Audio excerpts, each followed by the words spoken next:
We ask them to buy our medicine, they take us to work, they pick up our children from school, and they get the goods to our customers. And it's not just the services that they offer, but we must remember that this industry generates jobs. Not just jobs in Nairobi, but throughout the country. Kuna mechanic, kuna mtu wa spare part, kuna mtu wa kusafisha. The ripple effect of this industry is really great. So, Your Excellency, the time you're spending here is huge for our economy. Your Excellency, despite the importance, na wewe ni mwanasiasa, mimi ni mwanasiasa, Murkomen, pia unajua hawezi ingia bila hawa watu. Lazima ujue njia ya kuishi nao. But despite that importance and the importance of the riders here today, they have not always been respected. We've seen motorcycles impounded every day. We've seen delays in organizing financing for those willing to train or to buy a bike and to start the business themselves. We've seen delays in organizing them within their circles, where they need to regulate themselves and to weed out those who don't follow the rules. And we have not done enough previously to train our riders or to teach them the business skills they need to succeed. Your Excellency, in the few months that I've been in office, I'm very grateful that we already agreed with the NTSA to establish 4 more centers. Waithaka, Vocational Training Center yetu ambayo iko, Kangemi, Dandora na Mathare, kusaidia kuwa train kupata license from our VCT centers. Ili waweze kupata license, NTSA wamesema wanatupatia accreditation na hata kutusaidia kupata kama ni magari ama hizo pikipiki, ili ule ambaye kwa barabara ako na license yake. Na tumekubaliana pia, because we've been very clear since we got into office, that we need to bring order, dignity, opportunity to the people of Nairobi. When it comes to the border economy, we can bring that order, we can bring that opportunity and dignity only by regularizing how Bodaboda sector is working. Vile nilingia kwa ofisi, Your Excellency, unakumbuka, one of the first things we did ni ku-release pikipiki 2,000 ambazo zilikuwa zimeshikwa. These bikes had been impounded, bikes za mahasla. Kwa sababu mtu sijui amevuka vibaya ama amefanya nini, bike inaekwa, mtu anaambiwa 20,000 shillings. Your Excellency, hiyo ni jembe yake. Bila hiyo baiskeli, bila hiyo pikipiki haiwezi fanya kazi nyingine. And I said, sio utu kunyang'anya mtu jembe yake. Akirudi nyumbani ataambia nini watoto? Ama ataambia nini mama? Because every day the bike remains impounded, it's a loss that we could not afford. That is why it was a priority, na tunazidi kufanya na hao kazi. And that is why, Your Excellency, we've also been consulting closely with the Bodaboda sector in Nairobi. Tumekubaliana kufix routes, tumekubaliana pick up and drop off points ambazo ziko labeled na Kena kwa hiyo team na wale wote wa Nairobi in their different circles, Your Excellency, ili wafanye kazi. Tumewakubalia, kwa mfano, walikuwa wanaambiwa wasiingie town. Na nikuuliza, kwani ukisema boda isingie town inamaanisha town ni ya watu wena gani?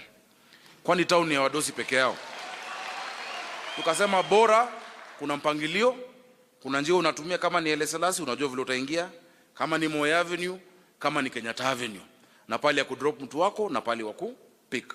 Lakini wale ambao wanapeleka chakula in that labeled bike ambayo nyuma iko na hiyo container, kama mtu ameoda chakula KCC na umwambia asimame Tomboya, si chakula itakuwa baridi? So hao wanakubaliwa kwa mpango wafike mpaka pale wana deliver hiyo chakula, because there is big business, there is big business over there.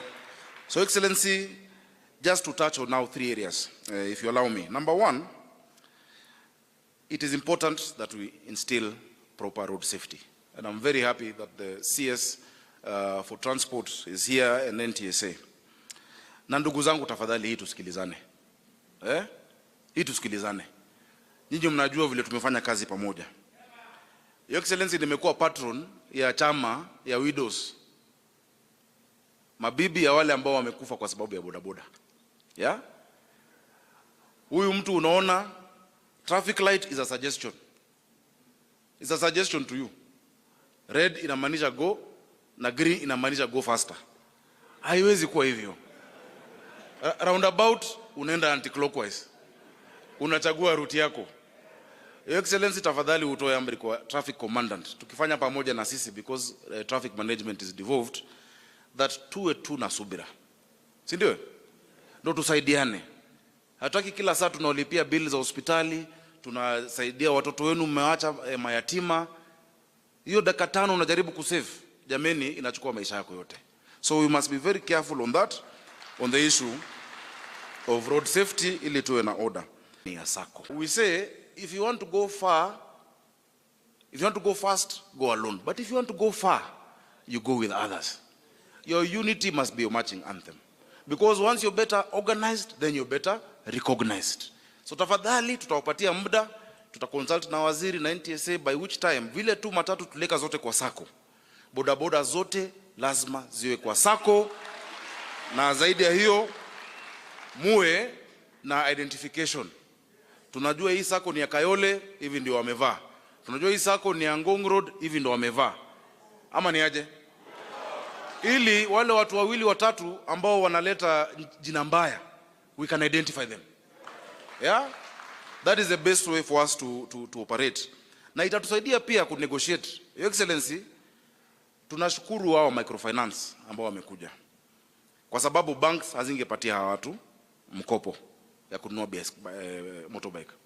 Lakini akina hawa Mogo credit, watu credit, mtu unanunua bike ya 150, by the time umelipa imekuwa ni 300,000. And you have to pay daily. Unapata saa nyingine mtu amengangana amelipa amekuwa mgonjwa wa 1 month, you even pay 200,000, unachotwa. Ile 200,000 umelipa inaenda. Hiyo sio utu.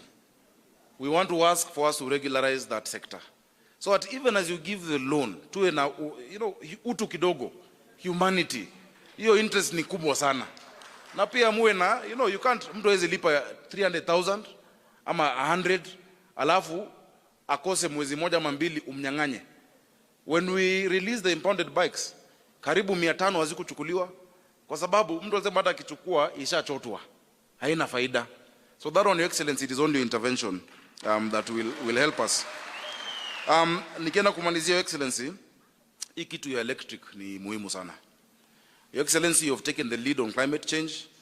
Pia mimi unajua nilichaguliwa na mamea wa Africa na governors kuwa vice chair wa climate cities, nikideputize mayor wa London. Kenya must take the lead on climate action. Hizi emissions vile Kevin amesema mnasikia kizunguzungu, tukitumia hizi electric, kwa siku moja unapata mtu anapata 2,000, si ndio? Hiyo 2,700 imeenda kwa mafuta. On top of 700, 500 ndo unalipa ule mtu. Unabaki na 600 hapo. Tena kuna unga inakungojea. Kuna bibi anakungojea. Na saa nyingine pia unataka kupitia mali kabla ya kufika nyumbani. Now, tukipunguza mahali mzuri kama kanisa, kukesha, kuomba, si ile mahali nyingine mnafikiria. So, Your Excellency, is electric, and I've seen Rome and Bodaboda. We will help you put up the charging infrastructure ya kucharge. Lakini hizo kampuni kujeni mu set up assembly hapa Kenya, so that the actual cost of the bike goes low. Hiyo bike iwe karibu na hii ya kawaida ambayo mnalipa. Your Excellency, kwa maneno mengi, ningependa wakati huu kukushukuru na kuwashukuru wana boda. Sisi tuendelee kufanya kazi pamoja. Juu tunasema Nairobi lazima iwaka. Niruhusu nimkaribishe waziri Kipchumba Murkomen, na akija nitamkumbusha tu ile ya mwisho, na najua it is my favorite topic.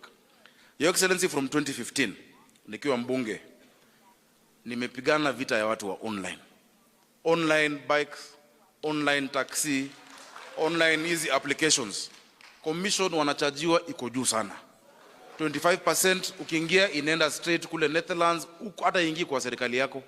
Ya pili, the minimum fee, and we agreed to set up a pricing formula with the A and Competition Authority, such that mafuta kipana na shilingi 5 wanajua automatically this is the price. Please tusaidie hiyo, watu wananyanyaswa sana. That is why majority of the accidents ni watu wa online taxi, Uber, sijui nani, plus wa boda. Thank you, Excellency, and may God bless you.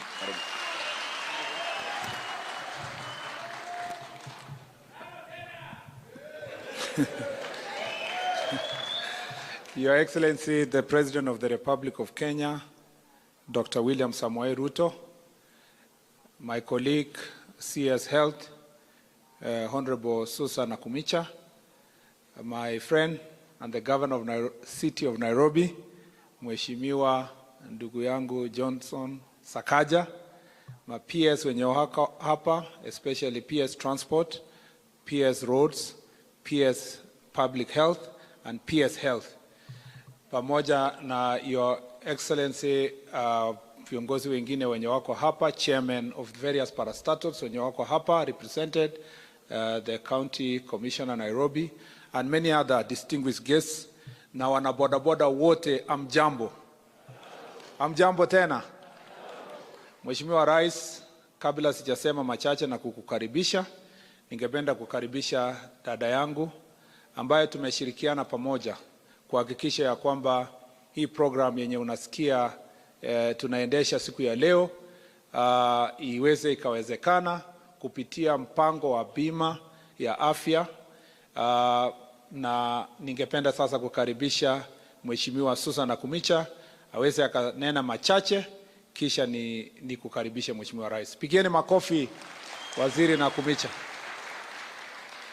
When she came to office, Your Excellency, she had a little bit of weight, but I'm told she's telling me where she's the minister, there are some characters she's fighting there. She has already lost weight. Karibu.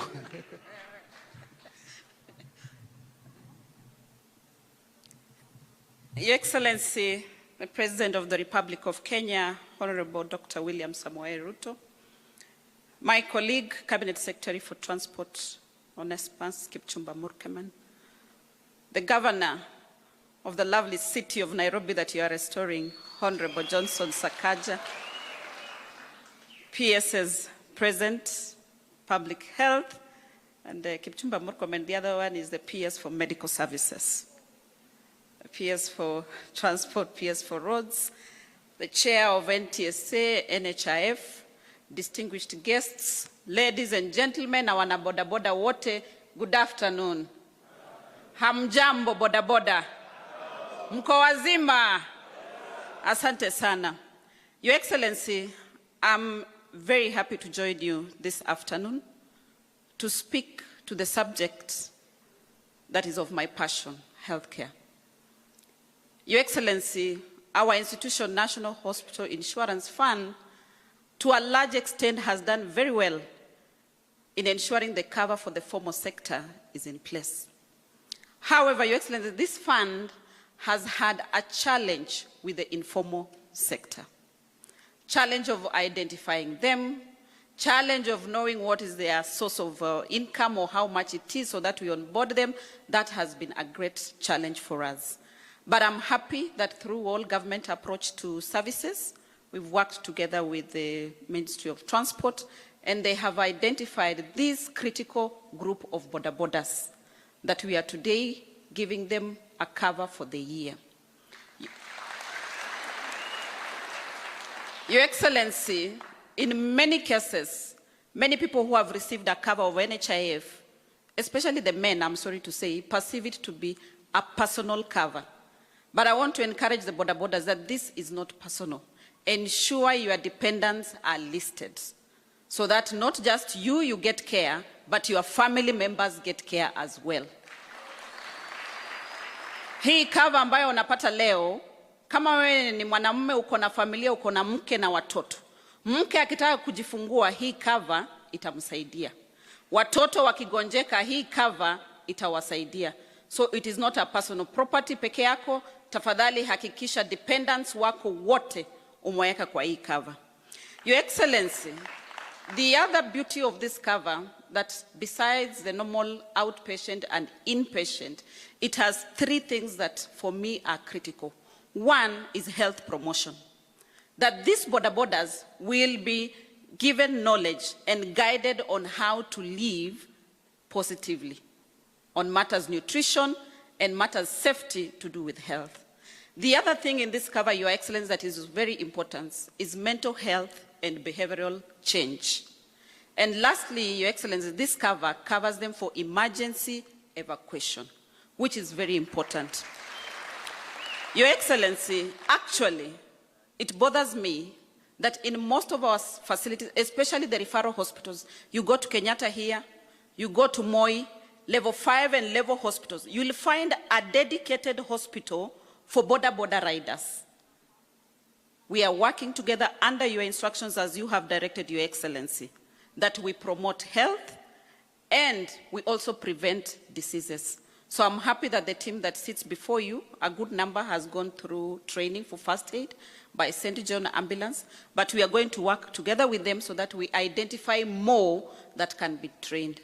And as you have guided moving forward, Your Excellency, we are going to ensure that we use a criteria to identify all Bodabodas so that we onboard them on NHIF.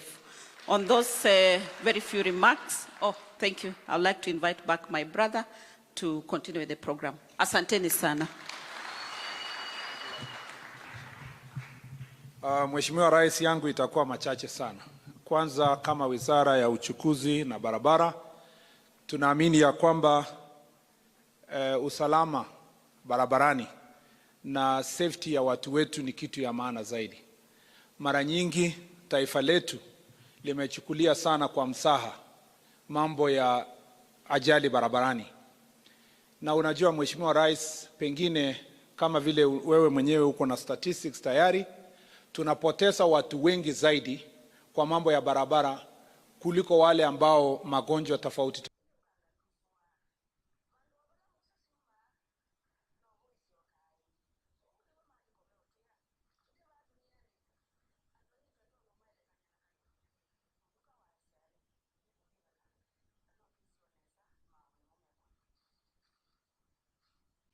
Tofauti inawamaliza. Na kwa hivyo mambo ya safety ni kitu ya muhimu zaidi. Na tukisema kwamba ni safety, kwanza tunajua, and I know you have the statistics, Your Excellency, wale wanapoteza maisha yao zaidi ya wote ni wale ambao wanafanya kazi kwa mambo ya bodaboda. Hawa ndio wako na shida kubwa zaidi. Na ukiona miaka yao na wale wanabeba kwa maisha yao, hii ni shida ambayo lazima tupambane nayo. Na mimi nasema nashukuru Wizara ya Afya kwa sababu imetupatia njia kupitia hii bima. Ili wale ambao watapata bima hii, kwanza watapitia ile tunasema training, wakuwe trained vizuri, na pia wao wakuwe lazima wamesajiliwa na NTSA, na pia wawe na leseni ya kuendesha biashara ambayo wanaendesha. Mheshimiwa Rais, tuna jukumu sisi kama bodaboda riders kuhakikisha ya kwamba tunalinda maisha yetu kwanza, kwa sababu ajali zote zinaofanyika, wengi ambao wanakufa ni wale ni bodaboda riders. Ni wengi ambao wanakufa, wanapoteza familia zao. Lakini pia tuko na sababu na kazi ya kuchunga wale ambao ni pedestrians, ambao wanagongwa na motorcycle, na pia kuchunga wale ambao tunawabeba. Mheshimiwa Rais, nimesema hii mara nyingi. Wananchi, sisi wananchi ambao tunabebwa na bodaboda, si kwamba hatuna uwezo ama hatuna jukumu. Wewe ukiona mwenye anakubeba ni kama yeye anaenda vibaya, anaendesha vibaya ama amelewa, wewe uko na jukumu ya kumwambia hapana, sitaki kuendelea na hii bodaboda, ninaweza kushuka nibebwe na mwingine ambao anafanya vizuri, kwa sababu si bodaboda wote ambao hawafuati sheria. Kuna wale wachache ambao wanaharibia jina hii sekta ya bodaboda, na sisi kama wizara jukumu letu ni kuleta order katika hii sekta ya bodaboda. Ya pili, Your Excellency, umesikia kwamba tuko na 117,000 bodaboda riders ambao wanafaidika kupitia hii bima. Kweli, ni kweli kwamba watu wameniuliza maswali mengi. Hata ukienda kwa mtandao saa hizi ama uende kwa simu yangu, kuna wengine wananitumia message kusema kwa nini sisi hatuko kwa KICC. Kwa sababu ni njia gani tulifikia wale ambao wako hapa? Mlipitia njia gani? Wengine pia wanasema pengine kwa sababu siku hiyo hao walichaguliwa, pengine ilikuwa kisiasa ama kinjia nyingine. Mheshimiwa Rais, mimi nataka kukupatia hakikisho. Sisi tutahakikisha kwamba kila mmoja ameshughulikiwa. Tuweze tukahakikisha kwamba sauti ya kila mmoja imesikika.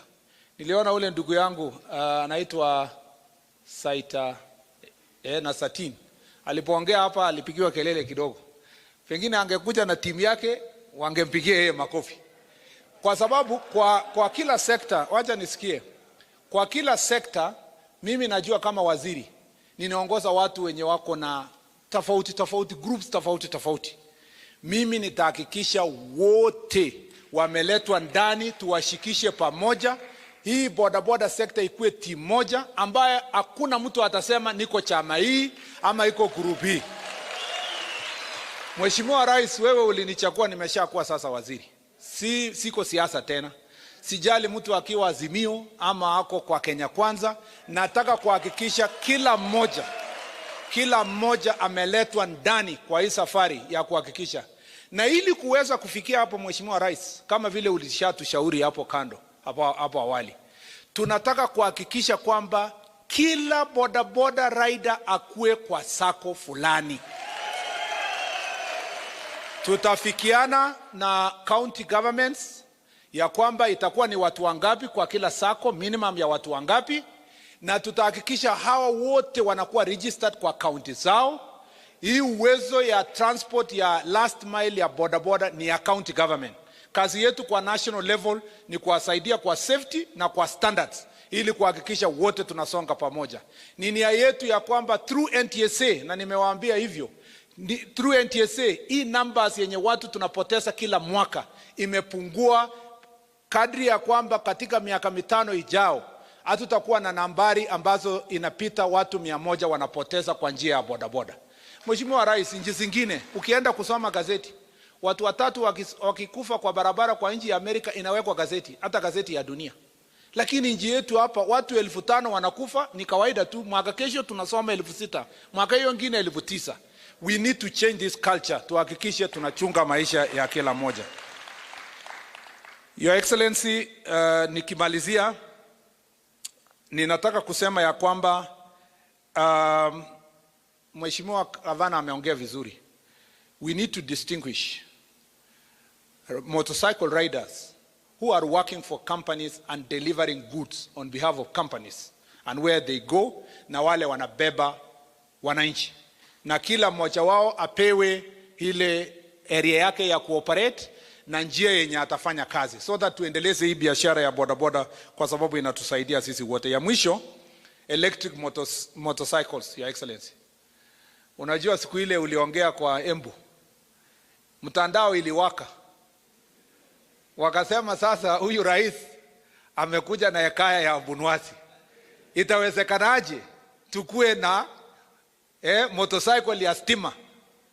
Wewe Mheshimiwa Rais, wa Kenya wengi hawajui kwamba tayari tuko na motorcycles karibu 1,000 ambayo ni ya stima yenye inafanya kazi tayari. Na tunajua tayari, hata wewe uliona yale 2 ambayo uliona leo yenye iko hapo katika hii room ni electric. Na faida yake ni kubwa sana, kwa sababu motorcycle rider ataweza kupunguza ile, kama angetumia 7,000 kwa siku, atakuja sasa kutumia tu 2,000. 200. Kama angetumia 700 kwa siku atatumia 200. Your Excellency, this is the future. This is the revolution. It helps us to save, but also, Your Excellency, it helps us to save fuel. We will no longer need money, ili dollars yenye tunatuma nje, lakini pia inatusaidia zaidi, Your Excellency, kuhakikisha tume save the environment. So there are 3 ways we save. We save money to the pockets, pesa mfukoni ambayo ulitupromise kwa campaign. Tuna save environment yetu kuhakikisha pollution imeenda chini, Your Excellency. Alafu mwishowe tunaweza pia kusave kwa dollars ambayo tungetumia kununua mafuta kutoka nje, kwa sababu ile stima tunatumia ni stima yetu, na stima yetu kwa dunia mzima inajulikana. Nchi yetu is being powered by clean energy 92%. Let us take advantage of this resource to make a difference. And I believe, Your Excellency, when we bring as our ministry, most of my colleagues have signed the CAB memo on e-mobility. In the next 2 weeks or so, we will make sure that it comes to the cabinet. Through your office, Your Excellency, you will guide us. Ile incentives tutapatia hawa, ile taxes tutaondoa, kuhakikisha kwamba tuko na electric motorcycles. Wewe mwenyewe kama champion ya clean energy, Your Excellency, we want to say we will support you in this program. You made us so proud in Paris, Your Excellency. Uliongea kama wewe na ukasimama kama wewe, na tunaamini ya kwamba you will deliver for this motorcyclist and you will make a difference in our country. Tunakusupport na tunasema asante sana. Kwa hivyo mimi nimefikia mwisho wa ujumbe wangu. Kwa sasa poleni kwa Kiswahili changu ambayo iko hivi, lakini nitajihakikisha kwamba by the time inafika mwaka 2-3 hivi tutakuwa tunaongea Kiswahili sanifu. Kwa sasa ningependa tusimame sote tumkaribishe Mheshimiwa Rais aweze akahutubia kikao hii. Karibu Mheshimiwa Rais.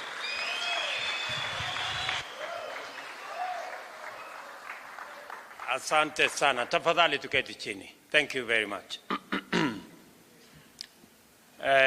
Mawaziri walio hapa, gavana wetu wa jimbo la Nairobi, viongozi wa wafanyi biashara wa bodaboda, hamjambo.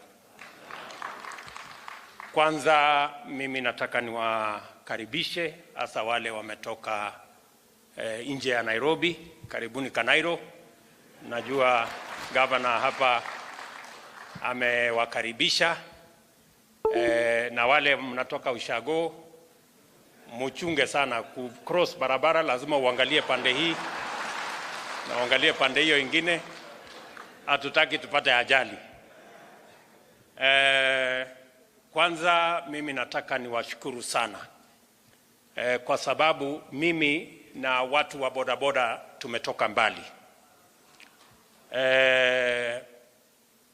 Katika ushirikiano nilio nao, na nilielewa pale mbeleni ya kwamba kazi ya bodaboda ni biashara kama biashara zile zingine zote. Na nimetembea sehemu nyingi ya Kenya. Nimekuwa Western Kenya, nimekuwa Coast, nimekuwa Central, nimekuwa hii Nairobi, nimekuwa Bonde la Ufa, nimekuwa mpaka Nyanza nikifanya harambee ya wanabodaboda. Mimi nimefanya harambee kama 200 za watu wa bodaboda. Na nimetumia pesa zangu karibu kwa miaka 8, 9, 10 imepita, karibu shilingi milioni 250 katika sekta ya bodaboda kuwafanyia harambee. Nasema hivyo kwa sababu nataka muelewe umuhimu wa sekta hii ya bodaboda. Nakumbuka wakati mmoja tukiwa Kisumu kwa mkutano fulani, kulikuwa na msukumo mkubwa sana, ikisemekana watu wa bodaboda ni wakora, watu wa bodaboda ni wezi, watu wa bodaboda hii na ile, lazima tufanye hii na ile. Nikasimama pale Kisumu, na mnakumbuka hiyo mkutano, nikasema watu wa bodaboda ni wafanyabiashara kama wafanyabiashara wengine. Na kama kuna wahalifu washughulikiwe kama vile wahalifu wengine wote wanashughulikiwa. Si ndio? Kwa sababu kulikuwa na msukumo ya watu kusema, kwa sababu kuna watu wa bodaboda wachache wahalifu, wanachukua mali ya mtu, wanaingia kwa bodaboda, wanakimbia, wanafanya hii. Watu wengi wakasema hii sekta iko na wakora, na nikakataza. Nikasema this sector is as good as any other business. Ndio? Hata nikauliza wakati mmoja, kwa sababu siku hiyo kulikuwa na mkasa ama kashfa kubwa sana ya watu ya KEMSA walioiba pesa ya COVID. Sasa nikawauliza siku hiyo, kwani wale watu wameiba pesa ya COVID walikuwa ni watu ya bodaboda? Si walikuwa ni wakora tu kwa ministry ya health walikuwa huko? So nataka kwanza tukubaliane ya kwamba bodaboda ni biashara kama biashara zingine katika Kenya. Na ndio sababu wakati nimetengeneza serikali, nimeunda wizara maalum ya cooperative na micro, small and medium enterprise ya kushughulikia wafanyabiashara wote wadogo wadogo. Na ndio sababu kazi yangu ya kwanza, mpango yetu ya kwanza ni ile Hustler Fund, kwa sababu nilijua kuna mtu anahitaji saa zingine shilingi 200 ama 500 aweze kuunganisha biashara yake, watoto wapate chakula, lakini hiyo 500 saa zingine kupatikana inakuwa ni balaa. Na nikasema kupatikana hiyo 500 sio lazima ujue mtu yeyote, sio lazima uwe rafiki ya mtu yeyote, sio, hakuna kamati ya kwenda kufanya mkutano na mjadala wa kuulize maswali. Wewe jina yako ni nani? Wewe ni wa chama gani? Wewe ni wa community gani? Wewe unatoka wapi? Hapana. Nikasema kamati ya kupata Hustler Fund ni wewe na simu yako. Hiyo ndio komiti. Ndio komiti, unamalizia hapo. Unapiga maneno kwa simu yako, ujipange hapo, unapata pesa, unaendesha biashara yako. Na nikasema wananchi walikuwa wanalipa kwa fuliza shilingi 1% per day, ambaye ni 360% per year. Nikasema hii Hustler Fund itatoka 360% per year, tuteremushe chini mpaka 8% per year. Kama unataka kuhesabu baadaye, ile riba unalipa ni 0.002%, kutoka 1% mpaka 0.2 huko ikisonga. Tunaelewana? Ndio kila mtu awe na uwezo ya kuweza kufanya biashara yake, kuunganisha maneno haraka haraka. Saa hizi tumelaunch pale Embu awamu ya pili ya Hustler Fund, ambaye sasa itashughulikia wenzenu, itashughulikia wale sasa watu wako kwa vikundi, na kundi inahitaji minimum watu 10. Kufikia sasa zile vikundi ambazo zimetengenezwa Kenya inakaribia 100,000, 100,000 groups ambazo wamejiunga. Pia kuwa katika kikundi sio lazima ujulikane na mtu yeyote. Lazima wewe na watu yako, kama ni watu 10, kama ni watu 20, mnaungana kwa kikundi, na tumesema hiyo kikundi tutawapatia kati ya shilingi 20,000 na shilingi 200,000. Na hiyo pesa haihitaji logbook, haihitaji title deed, haihitaji ujulikane wewe ni nani. Ile mtandao itashughulikia kujua wewe ni kiwango ya aina gani. Tumehakikisha ya kwamba everybody's credit rating can be achieved without pushing people to corners where they have to look for collateral. We are changing the collateral mechanism in Kenya so that it is dependent on everybody's creditworthiness, on everybody's behavior. Kama wewe ni mtu mungwana ambaye ukikopa pesa unalipa, kesho ukikopa unakubaliwa kukopa mara 2, kesho kutwa unakopa mara 3 na tunasonga. Mimi nataka niwapongeze wa Kenya. Kufikia sasa kwa muda wa miezi chache, maybe 7 months, wa Kenya wamechukua pesa kutoka Hustler Fund shilingi bilioni 31. Ninyi mnaelewa? Watu milioni 7.1 kila siku wanakopa kwa Hustler Fund na kulipa. Wanakopa, wanalipa. Wanakopa, wanaendesha biashara yao. That is, uko ndio mimi nataka tuelekee. Mimi nataka niwaulize nyinyi wana bodaboda, nitaongea na nyinyi baadaye sababu gani tunataka nyinyi mkue katika sako. Kwa sababu tunataka tuwapange vizuri mkiwa ndani ya sako.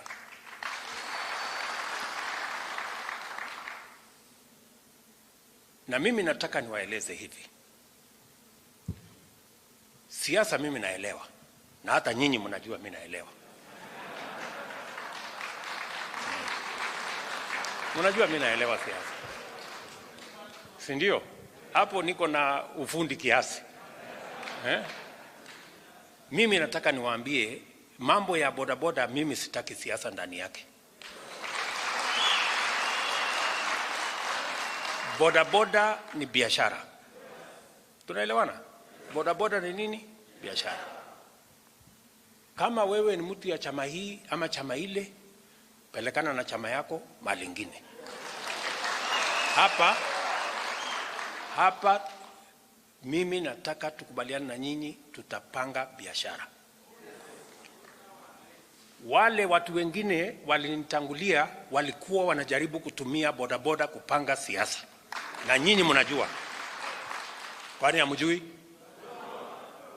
Si mnajua?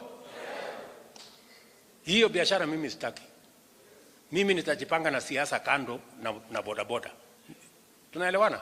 Siasa yangu mimi najua kujipanga na mambo mengine. Na mimi sitaki tulete siasa ndani ya biashara ya watu wengine. Tunaelewana? Mimi nataka niwaulize, kama mtu anaendesha bank, akiingiza siasa huko ndani, bank itasimama? Kama wewe ni mtu ya kuuza maziwa ama unauza waru ama unauza fertilizer, ukiweka siasa ndani, hiyo biashara itaendelea? So my friends, mimi nataka mnisikize vizuri. Maneno ya siasa tusiweke kwa hii biashara. Kila mtu, sisi ni nchi ya demokrasia. Kila mtu apeleke siasa yake mahali anajua. Tukikutana vile tumekutana, tunaongea biashara. Finish. Sijui kama tumeelewana hapo. Tuko pamoja? Na ndio nilisema wakati tulianzisha Hustler Fund, nikasema hakutakuwa na komiti ati ya kukutana mahali fulani, ati ndio wa approve nani atapata, nani hatapata, ati ndio mtu aende keti pale kuangalia aseme wewe ulinipigia kura, wewe huku nipigia kura, wewe ni wa community yangu, wewe ni wa community hii, wewe hapana. Sijui kama tunaelewana my friends. Tuko pamoja? Na ndio leo Hustler Fund imechukuliwa na Wakenya from every corner of the Republic of Kenya, bila ya kujali nani alipiga kura wapi. Hiyo ndio Kenya, kwa sababu serikali mimi naendesha ni serikali ya Wakenya wote. Sijui kama tunaelewana. Na mimi ikifika mahali ya bodaboda, mimi sitaki nyinyi mnisaidie kwa mambo ya siasa. Hapana. Nyinyi mniwache, mimi nitangangana. Kazi yangu kama rais sio ati nyinyi mnisaidie kupanga siasa. No. Mimi kazi yangu ni kuhakikisha nyinyi mnapata nafasi ya kufanya biashara, watoto wenu wasome, mujiendeshe, kwa sababu that is the commitment that I have to the people of Kenya as president. Tunaelewana my friends?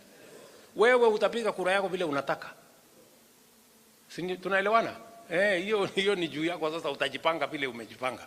Maneno hapa tunaongea ni nini? Ni biashara. Tumekubaliana hapo kwanza? Tumekubaliana? Wacha niwaambie sasa maneno vile ilivyo. Sikizeni.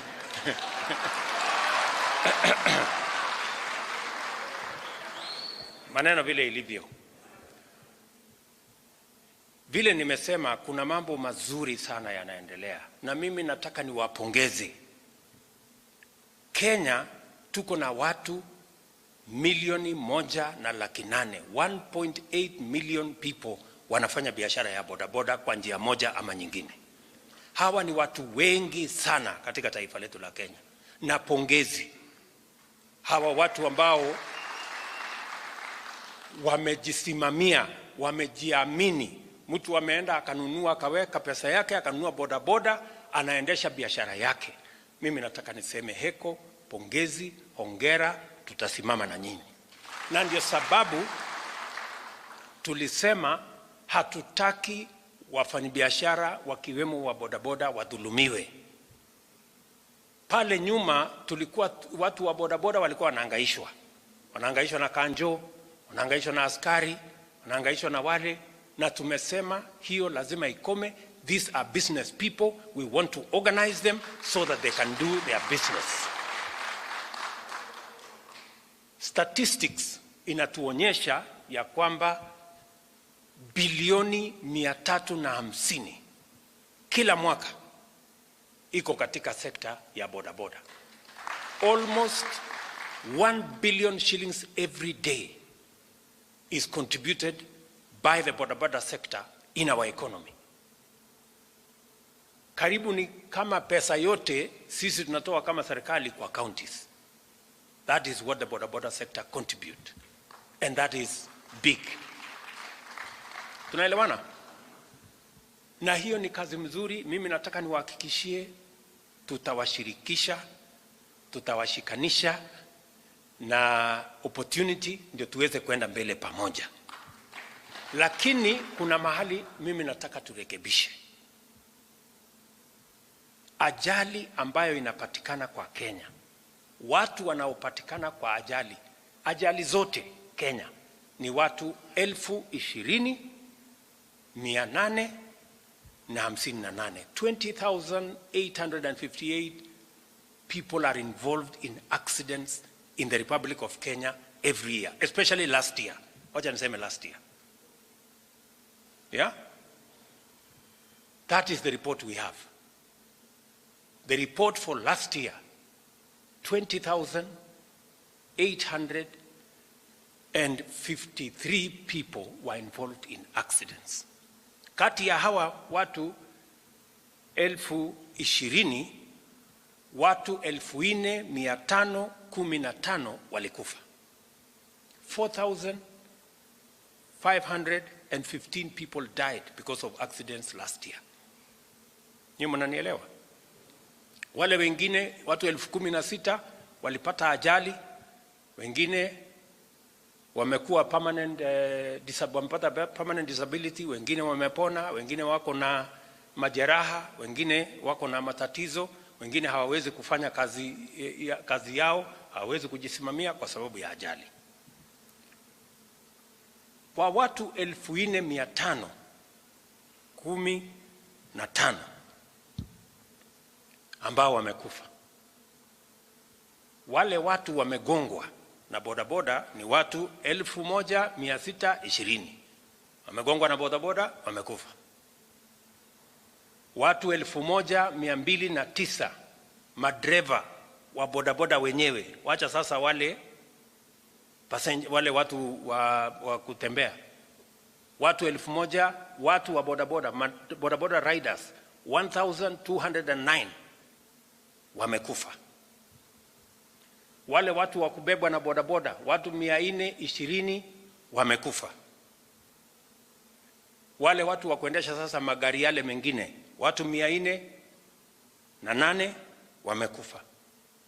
Na passengers ya yale magari wengine watu 800 wamekufa. Meaning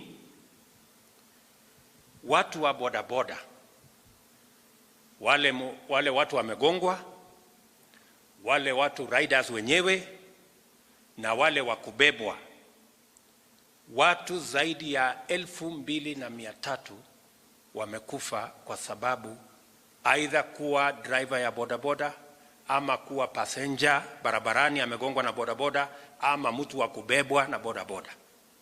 Hapo ndio mimi nataka na nyinyi tushirikiane ili tupunguze maafa ambayo yanatokana barabarani na maafa yanayotokana na biashara ya bodaboda. Tunakubaliana hapo? Mimi nataka niulize nyinyi, watu 2,300 kukufa, wakiwemo bodaboda riders, wakiwemo wananchi wa kutembea barabarani ambao walikuwa na shughuli zao, na wale ambao tumewabeba kama watu ya bodaboda, watu 2,300. Si hapo ni maneno ambayo lazima tufikirie na lazima tushughulikie. So mimi nataka tukubaliane na nyinyi, and that is why niliuliza tufanye hii mkutano, kwa sababu mimi nataka nyinyi na wale wengine wote ambao wako katika hii sekta, nataka tukubaliane vile tutafanya hii biashara muhimu ya bodaboda, tuondoe maafa, tuondoe na tupunguze ajali, na tupange hii biashara ikae ni biashara ambayo itasaidia hawa watu 1,800,000 ambao wako katika hii biashara. Tumekubaliana? So mimi nataka tukubaliane hivi. Ya kwanza, mimi nataka tukufaliane ya kwamba kwa sababu ajali inatokana mara nyingi ni kwa sababu wale wanaendesha bodaboda hawana leseni na hawajasomeshwa. They have no training and they have no license. Si ni kweli hapo? Tatizo kubwa ni kwamba watu wanaendesha pikipiki ya bodaboda hawajafanyiwa training na hawana leseni, ndio tunapata ajali nyingi. So mimi nataka tukubaliane na nyinyi.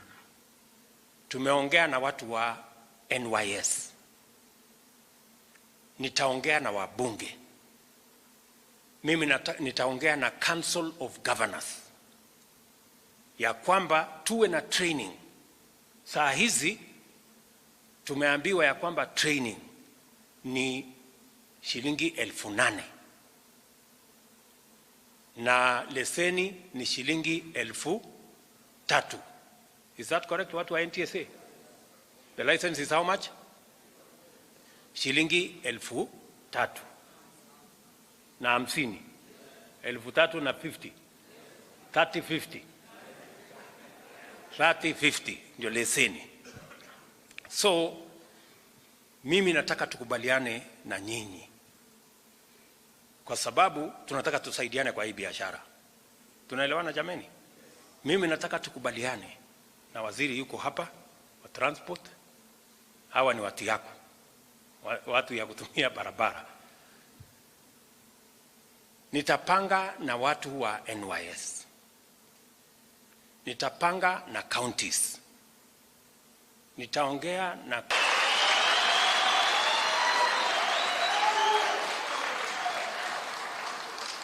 waziri vile utaenda kujipanga.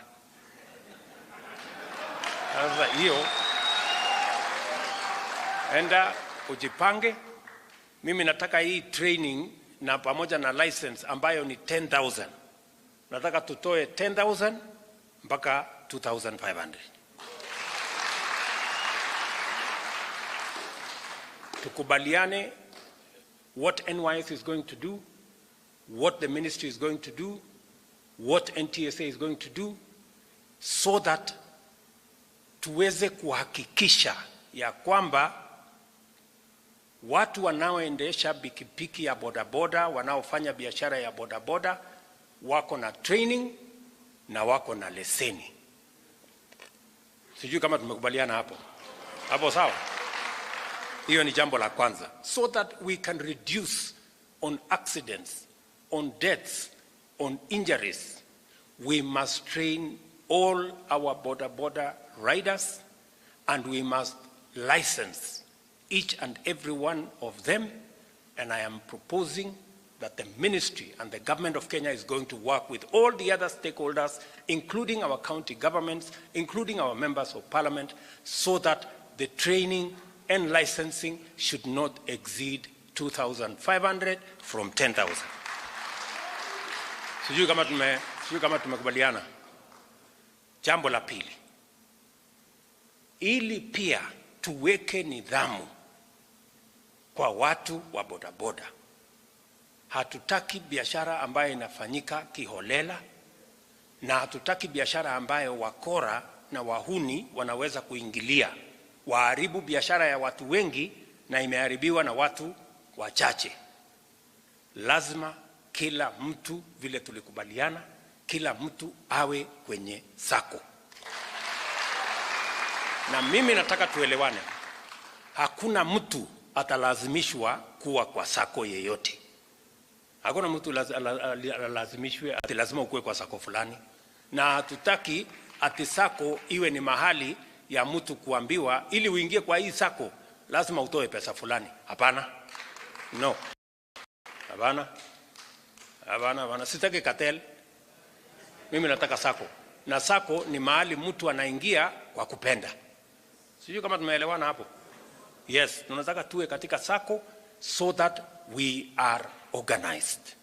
Na mimi nataka wizara ihakikishe na NTSA ihakikishe ya kwamba hizo sako za bodaboda ni sako ambayo ina maslahi ya members. Sio watu wachache waende washikane watengeneze sako na waanze kucharge watu wengine ati ili uingie kwa hii sako toa 10,000, toa 5,000, sijui toa 1000 ngapi. Hapana. Tumekubaliana tuweke nidhamu, tuweke mpango ya sawasawa. Mumesikia vile governor wa Nairobi amesema kama sako itakuwa around stages na nini tuipangwe vizuri so that we know, tunajua fulani ako ni mtu ya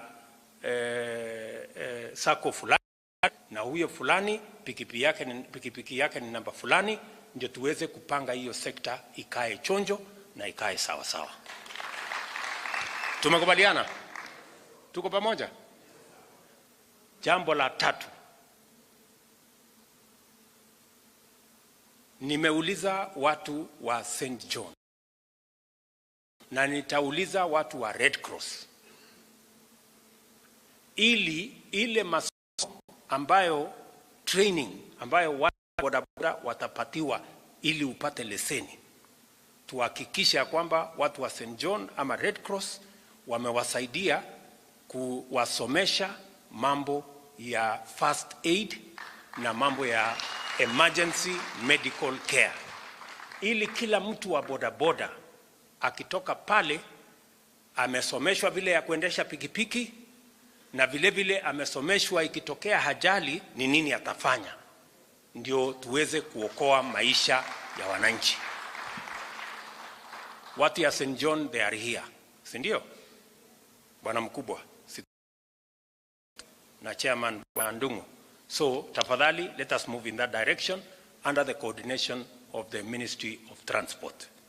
We want, as a way of ensuring that the border sector is has elements of discipline, we want to ensure that they are organized in proper circles. And number two, apart from training on the to get the riders the correct training, we must also ensure that the riders have been trained on first aid and emergency medical care, because they are, in most cases, the first respondents or the first victims of the various accidents that take place in the country.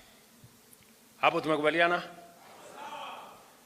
Nataka pia tukubaliane ya kwamba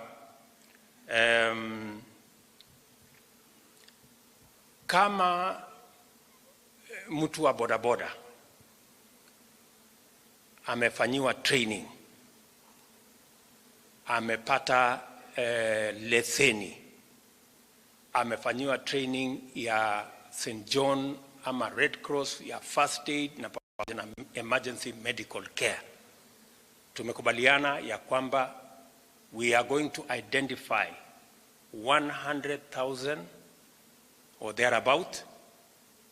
How many, Waziri Nakhumicha?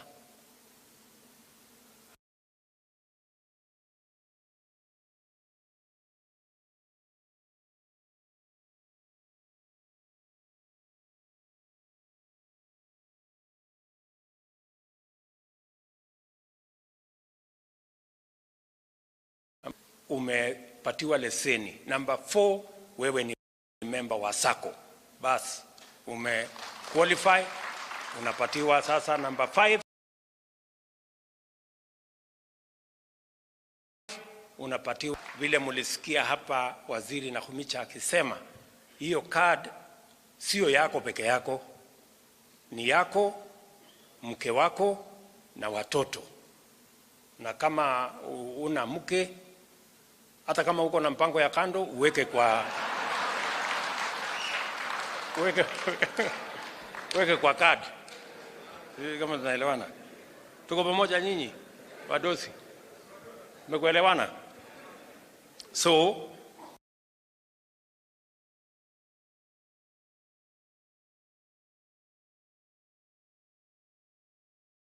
nafikiri tumekubaliana. Mimi nataka niwaeleze, nafikiri watu wa bodaboda saa hizi tuko na mpango ya kupatia, tuko na pesa tayari ambayo inawangojea. Ni nyinyi mjipange, muache kuzubaa, mjipange. Pesa pale tumeweka pesa kwa Hustler Fund number 2, any group ya watu 10 kwenda mbele. Mnaweza kujipanga hapo. Kuna vile system inaweza kuambia how to do it. Nitauliza wizara ya cooperative, nitauliza wizara ambayo inasimamia micro and small enterprise. Vikundi mpate pesa.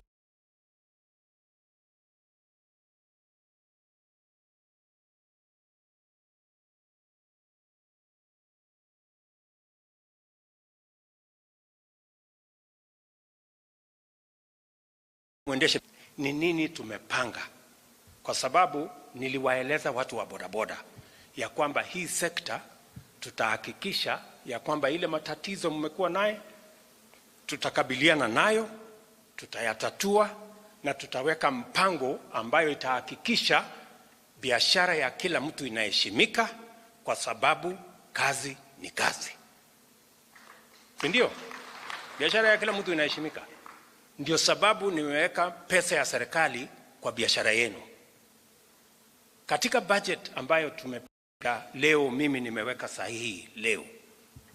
Na nimetafuta hiyo section ya bodaboda kwa hiyo finance bill. Ndio mjue kwanza, nyinyi ndio wa kwanza kwenda kuwaambia wabunge, wangepitisha mapema. Sijui kama tunaelewana. Kwa sababu kuna mambo manne ambaye nimeweka kwa finance bill. Unajua, wakati nilisema kule Embu ya kwamba tutakuwa na pikipiki bodaboda ambayo inatumia stima, hili ni story. Mimi si mtu ya story. Sijui kama tunaelewana. Na mimi si kusema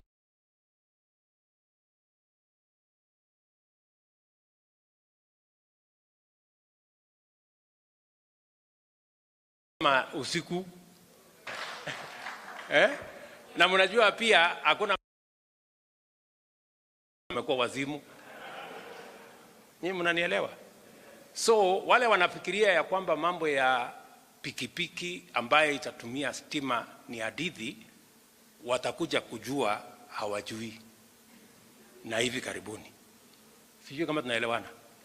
Katika budget hii ambayo tumepitisha, nimehakikisha kwamba kuna mambo manne ya muhimu ya watu wa bodaboda. Kwanza, nimesema import duty kwa ile completely knock down kit, ile bodaboda ambayo inakuja kutengenezwa, ile inakuja kama parts, tunakuja kuassemble hapa. Kumekuwa na import duty ya 35%. Hiyo import duty tumeteremusha mpaka 10% kulingana na ile ya East Africa mzima,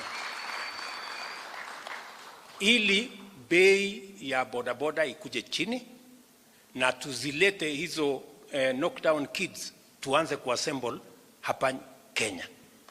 Number 1. Number 2, nimesema vile vile kwa sababu sasa tunaelekea kwa electric motor vehicles na electric motorcycles, VAT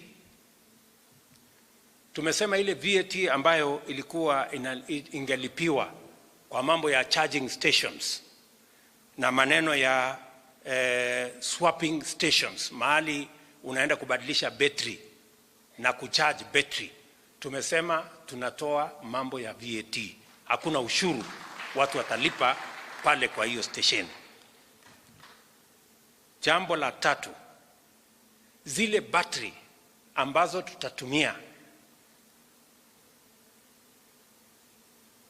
tumeondoa vile vile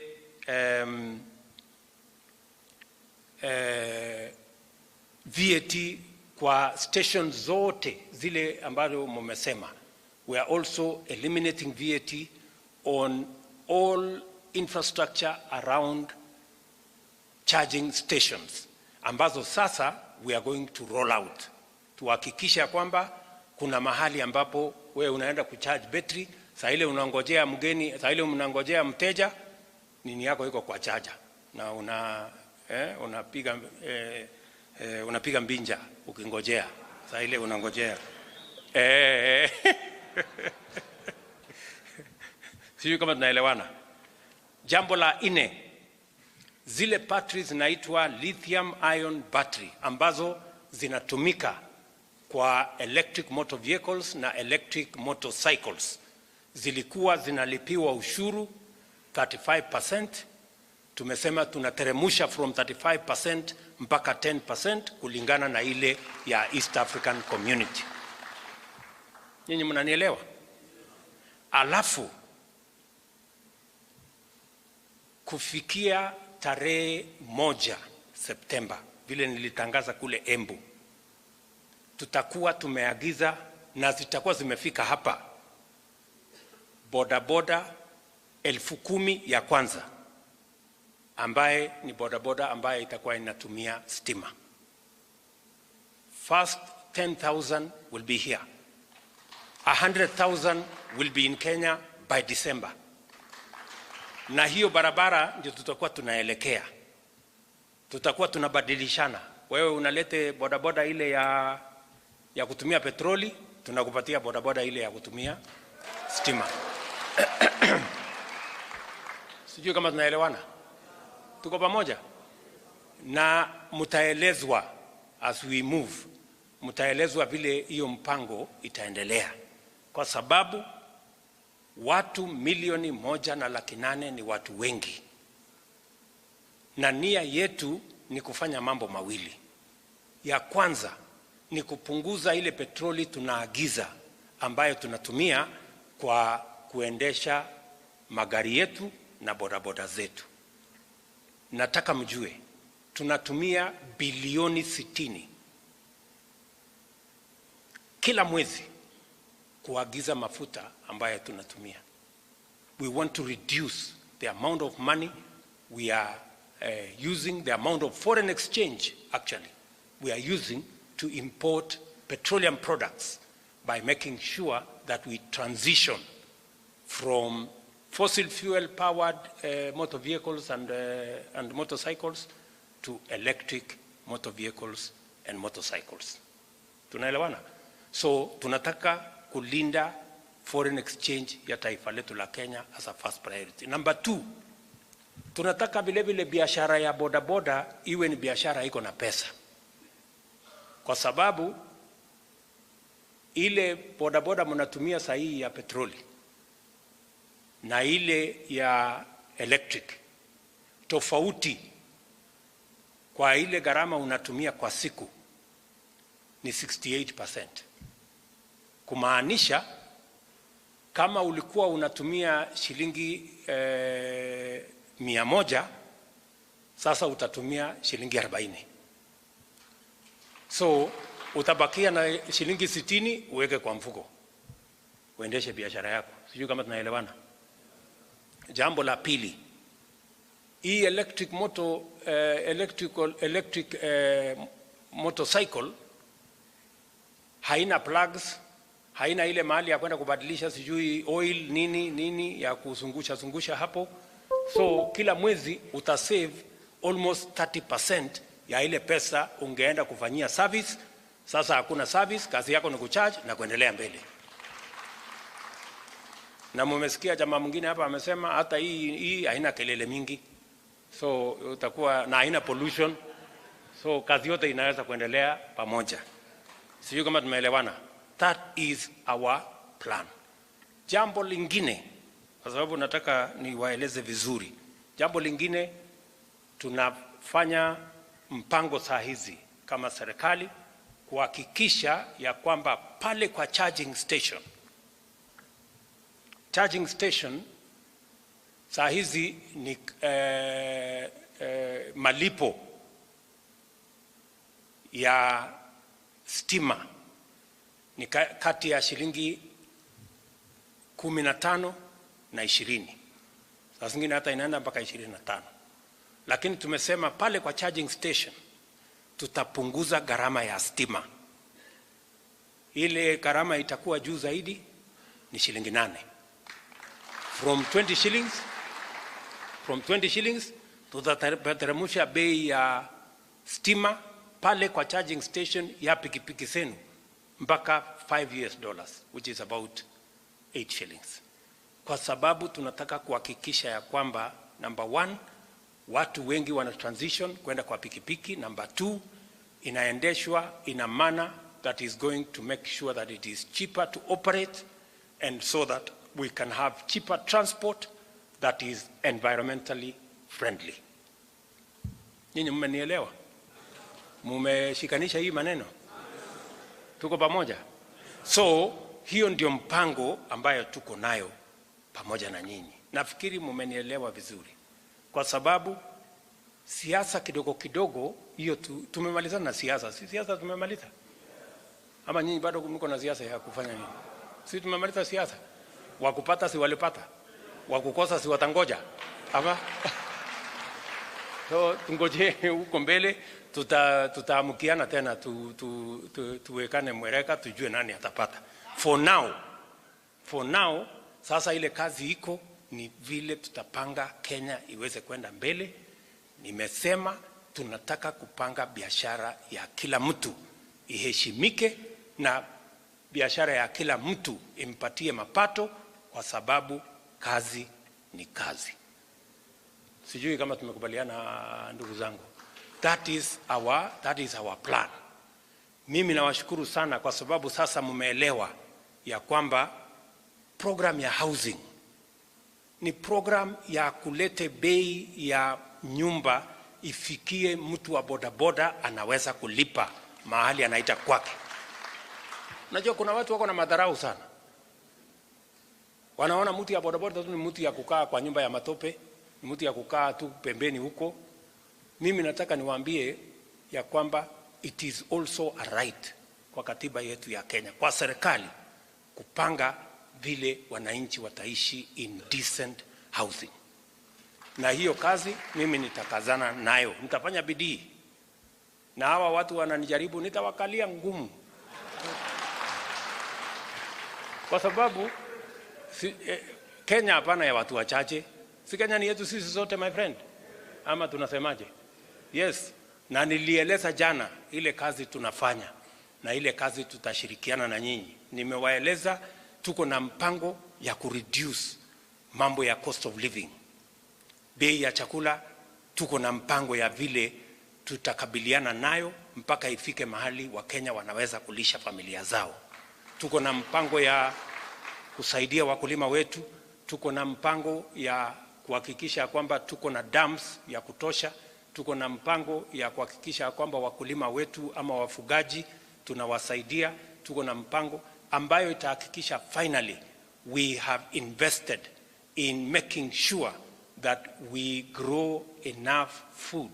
We have a plan on how to enhance food production in its big spectrum so that we can reduce the cost of living, reduce the cost of food, and manage our country better. Na nimewaambia wale marafiki zangu wengine, hata uweke sufuria kwa kichwa mara ngapi ama siku ngapi, bei ya chakula iweze kupungua. Tuambiane ukweli. Pengine sufuria, pengine tupike nayo sufuria kwa kichwa ya mtu. So mimi nataka niwashukuru sana. Naamini tumekubaliana. Mimi nataka munipatia hakikisho kwamba nyinyi ni wafanyabiashara, na mimi nataka nijue nyinyi ni wafanyabiashara ama wanasiasa? Nyinyi ni wafanyabiashara, sio? Si siasa kila mtu anajua vile ya kupanga, na kila mtu atapanga na huko. So mimi nataka niwashukuru sana. I have committed, I have promised that we are going to work with the counties, we are going to work with the Ministry of Education so that we can have efficient training and make sure that this Bodaboda sector becomes a business like all other businesses. NTSA, Wizara ya Transport, you know what you have to do. And we are going to have another meeting in a couple of weeks, maybe a month or two, so that we can assess the progress we have made.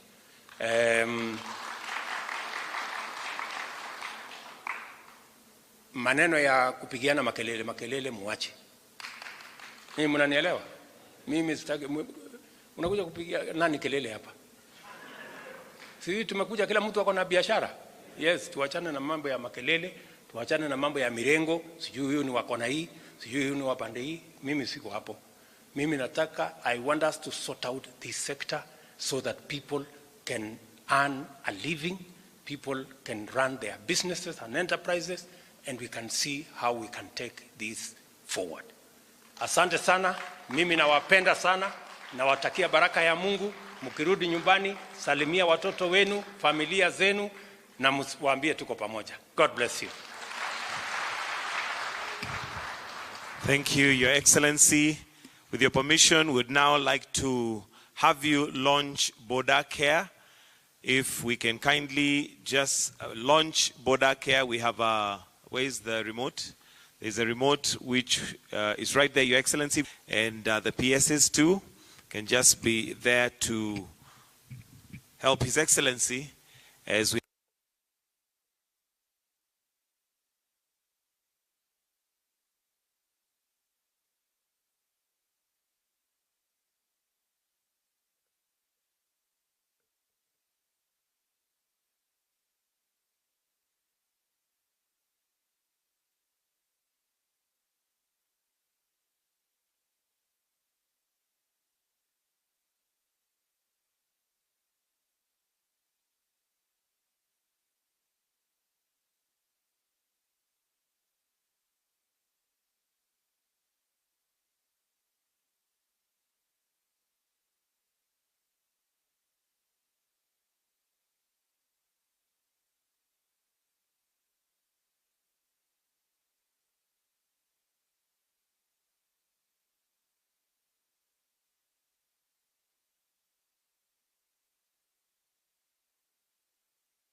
and take charge and lead us in the rest of the program. Welcome. Tupigie makofi akija.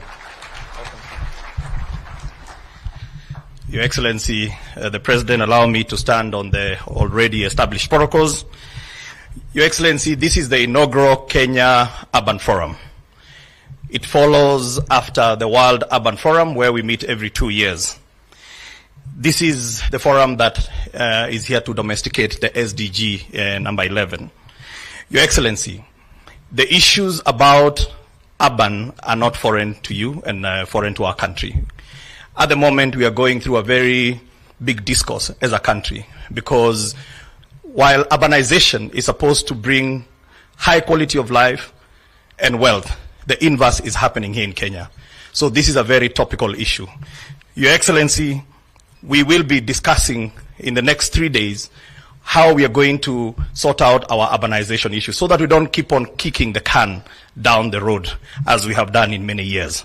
So, Your Excellency, without further ado, it is my great pleasure now to invite Her Excellency, the Governor of Nakuru, who also happens to be my governor, to come and officially welcome us.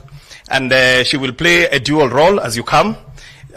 She will give her speech to welcome, and also she is going to speak on behalf of the chair of the Urban Committee for the COG. Welcome, Your Excellency. Makofi.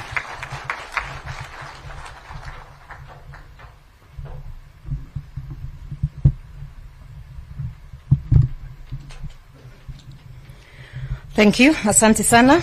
Your Excellency, Honorable Dr. William Ruto, the President of the Republic of Kenya, the Executive Director, UN Habitat, Ms. Maimuna